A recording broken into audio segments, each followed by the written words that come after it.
This is Who Said Avery, and today we're going to do a chime box conversion or upgrade, if you will, on this schoolhouse regulator that I've had since I was a child. I can't remember how old I was when I bought this thing, but there's an abandoned house in my neighborhood that's been abandoned ever since then.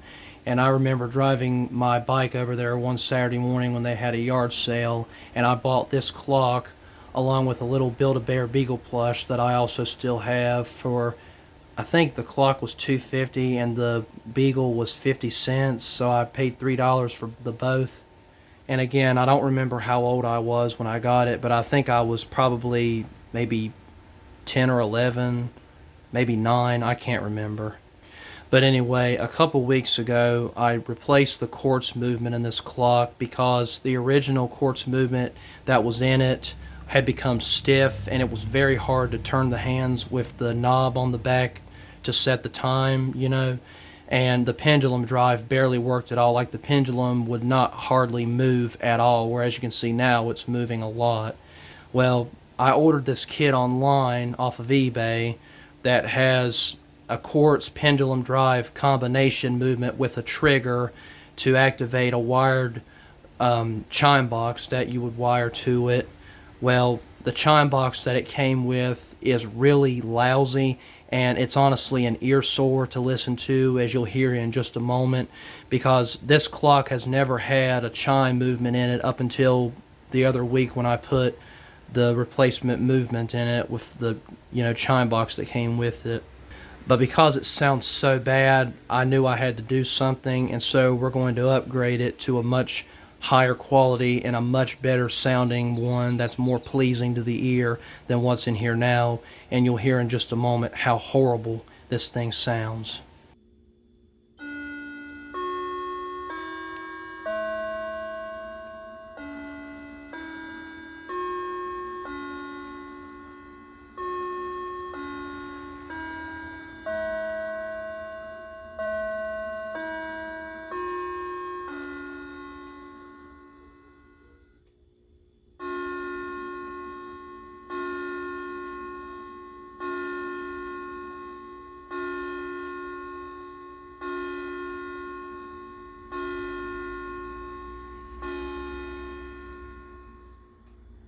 So I think you'll agree you definitely don't need to hear any more of that.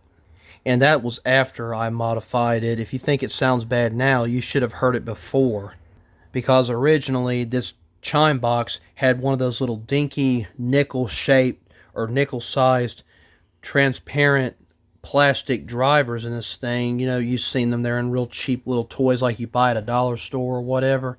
And the speaker was mounted upside down, so it was facing and firing against the plastic, and because it was so concealed in here, you couldn't hear the chime hardly. So I soldered on this external speaker, which not only improved the sound quality, but it was just a terrible design. And on the comment that I made earlier when I said that this clock never had a chime movement up until just recently, it was 2 weeks ago, because you'll notice there's an artifact right here and then this extra space cut out on the side where a more high-end model would have came with a chime box. This one just never was equipped with it. And thankfully I had a speaker driver the right size to fit in this little area, and I even have a piece of Gorilla Tape, double-sided mounting tape, holding it in place for that extra security. And also I find it quite humorous where it says music where the speaker would have been facing out. I mean, what a horrible design. Why would they make it where the speaker's firing against what it's going to be mounted on?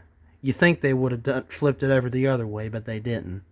But that don't matter because we're replacing this with that much better designed one, and you're going to agree this one definitely does sound a lot nicer. So in order to make this fit, I unsoldered the 1 watt 8 ohm slim driver that came with the replacement chime and soldered it into this 0.5 watt 8 ohm speaker that fits in here, and it still seems to work just fine. This thing's not going to be playing in high volume, so it shouldn't hurt anything. And to make it a more of a permanent install, I snipped the wiring harness off of that horrible chime box, and I'm going to solder these wires onto the wiring harness for the replacement movement for the trigger, and then I'll wrap it with a layer of electrical tape. I don't have any heat shrink tubing, otherwise I'd use it instead, but electrical tape will work fine for what I'm going to use it for. Alright, so after a little bit of soldering and using some electrical tape, I cleaned everything up and made it nice and clean in here, so that looks good. And if I haven't mentioned it, this chime box has 3 different chime options. You have Ave Maria, Westminster 4x4, and then Westminster hour only.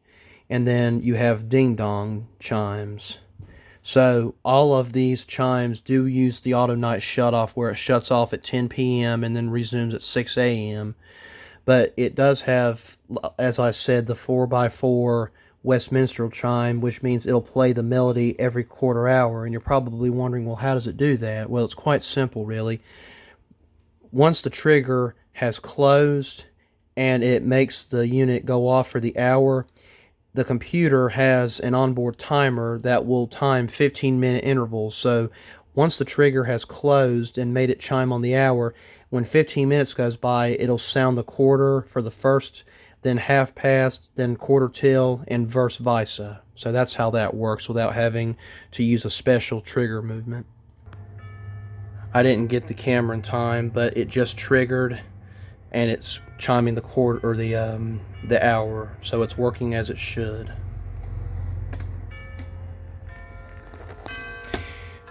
And if that sounds familiar, it's basically the exact same module that's in the chime movement that I fitted my mother's Bulova clock with a few weeks ago.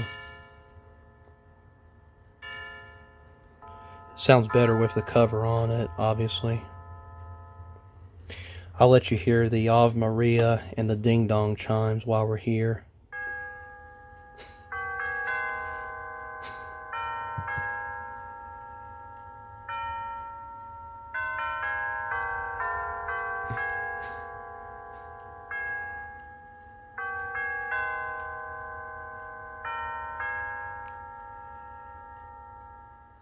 And now the ding dong chimes.